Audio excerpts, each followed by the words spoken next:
Il y a quelque chose d'extrêmement intéressant dans la relation à distance, je dirais, qui se noue entre Florian Philippot et Alain Soral. La présentation la plus générale et celle que beaucoup d'acteurs d'extrême droite eux-mêmes tentent d'accréditer, c'est que Florian Philippot représenterait le pôle de la dédiabolisation, de la banalisation, du recentrage du Front National, là où Alain Soral représenterait le nouveau diable à l'extrême droite, celui qui serait absolument infréquentable, avec qui on ne peut pas parler, etc. En réalité, de quoi s'aperçoit-on? Qu'effectivement, il y a une forme de, disons, de complicité implicite entre les deux,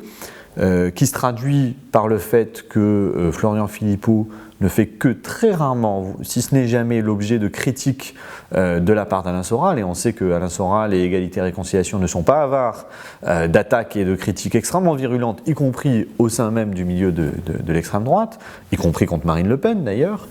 et Florian Philippot est régulièrement salué comme étant l'un des stratèges les plus intelligents du Front National, etc. Il y a même des épisodes assez marquants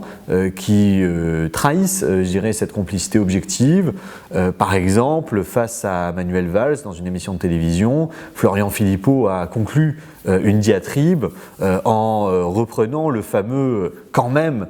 qui a été popularisé au sein de l'extrême droite par Soral, en reprenant une vidéo antérieure de Valls où Valls manifestait, Valls disait qu'il se sentait lié de manière éternelle au peuple juif par son mariage, par sa femme. Et ce moment-là, c'est très clairement un clin d'œil adressé par Philippot au soutien de l'Égalité et Réconciliation et au soutien de Soral.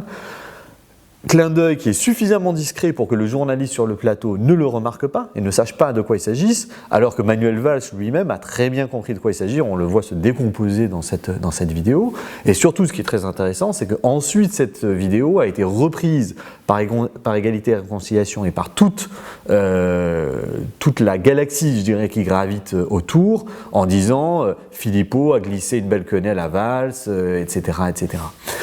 Donc, moi, ce que je pense, c'est que Philippot a un intérêt à entretenir des relations, fussent-elles implicites et distantes, avec les secteurs les plus radicaux de l'extrême droite, en tout cas certains des secteurs les plus radicaux de l'extrême droite, parce qu'au fond, Soral représente la version hystérisée de la ligne nationale républicaine de Philippot. Philippot dit: il ne faut pas être explicitement racialiste, il ne faut pas être explicitement anti-musulman, nous on est pour la République du point de vue assimilationniste, etc. Et au fond, Soral dit depuis assez longtemps, au sein du Front National puis en dehors, à peu près la même chose. C'est-à-dire qu'il faut en finir avec une ligne racialiste, anti-musulmane, anti-arabe, etc. Si on arrive à en faire des bons Français, tout ça va très bien, mais Soral rajoute que tout ça ne peut tenir que grâce à un ennemi commun qui est le juif. Et donc, Philippot, je dirais, c'est Soral sans l'antisémitisme. Et comme Philippot a un problème de légitimité politique et de soutien politique au sein du Front National, nouer une forme d'alliance implicite avec Soral lui permet de renforcer ses positions au sein, non pas seulement du Front National, mais de la galaxie de l'extrême droite en général. Et Soral, pour sa part, cherche à influer sur la ligne du Front National, depuis l'extérieur aujourd'hui, et de ce point de vue-là, Philippot est un levier extrêmement intéressant, et notamment sur la ligne, je dirais, géopolitique, en particulier dans le conflit israélo-palestinien au Moyen-Orient, en s'assurant que le Front National n'est pas une ligne trop pro-israélienne, comme ça a pu être impulsé par quelqu'un comme Louis Alliot, par exemple.